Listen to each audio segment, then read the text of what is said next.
Mercer County Sheriff's Office. The mystery began January 3rd, 2016. But I was just out walking my dog, and I came across some bones that looked to me to be human. Maybe they're not. The caller was right. The bones were human. We had a majority of the torso area, but we didn't have from the elbows or knees down, and we also did not have the skull. Someone had been murdered, so the case fell into the hands of Detective Sergeant Megan Baker with the Mercer County Sheriff's Office. I mean, there was apparent saw marks that you could tell that this individual had been dismembered.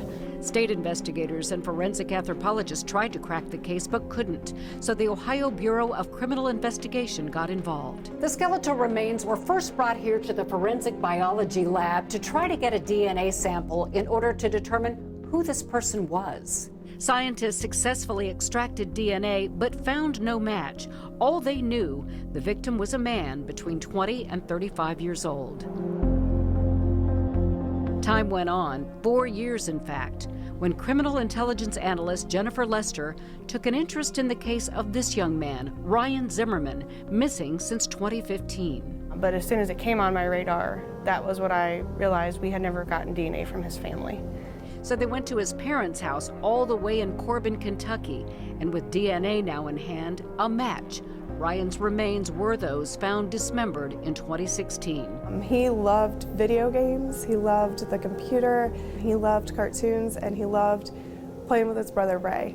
As Detective Carla Bacher learned more about Ryan in hopes of solving the puzzle to his gruesome death, she says there was another side of him he kept hidden from his family. He had made a post on Craigslist, personals, so he was looking for more of someone to take care of him, and he was looking more into the route of him being seen as the submissive female of a relationship. Was he interested in transitioning to being a woman? He started looking into some of it, such as the hormone therapy, and he was looking into some of the voice training in order to get that way. He also would go shopping for different female clothing. Many of these details came from the BCI's Jennifer Lester, who analyzed Ryan's Google searches, phone records, and social media activity.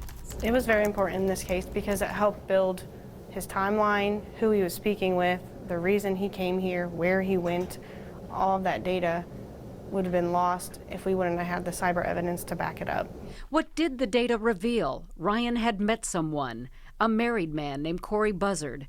In August 2015, Ryan moved from Corbin to Columbus and into an apartment with Corey and his wife Sarah Buzzard and a third person, a transgender woman named Naira Whitaker. He was nervous about that because Corey had warned him that Naira did not like other people to basically be out exploiting their sexualities.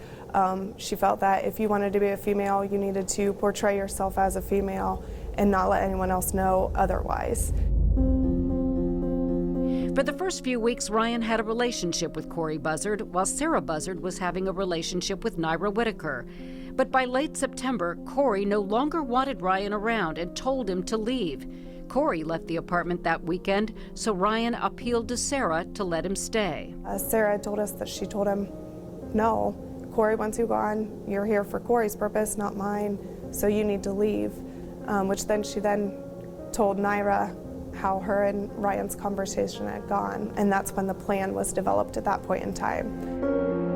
The plan? To kill Ryan. Naira was allegedly the planner of the whole situation, and Sarah kind of got brought into that plan, but they both followed through with killing Ryan. Sarah strangled Ryan in the Columbus apartment's hallway, and the women dismembered him in the bathtub. And then they dispersed Ryan's dismembered body throughout the state of Ohio. They had come back home to find Corey home, and they left it under the ruse that Ryan had just left. In January 2016, the same month Ryan's remains were found in Mercer County, Corey and Sarah Buzzard's divorce was final, and Sarah married Naira Whitaker. And they disappeared. Or did they? By July 2021, investigators were closing in, searching the Columbus apartment where the four had lived in 2015. They also located the Toyota Corolla Sarah Buzzard had sold. In both places, even years later, detectives found traces of human blood. With evidence in hand on August 25th, detectives went in for the arrest. Their key suspect, Sarah Buzzard, who had moved with her wife Naira to Marion, Indiana. Once in custody, Sarah confessed. The motive? Love. Miss Buzzard, during a interview with her, she explained that she loved Naira so much, and it was kind of a plan of theirs. If she didn't follow through doing what they did, that she was going to lose Naira.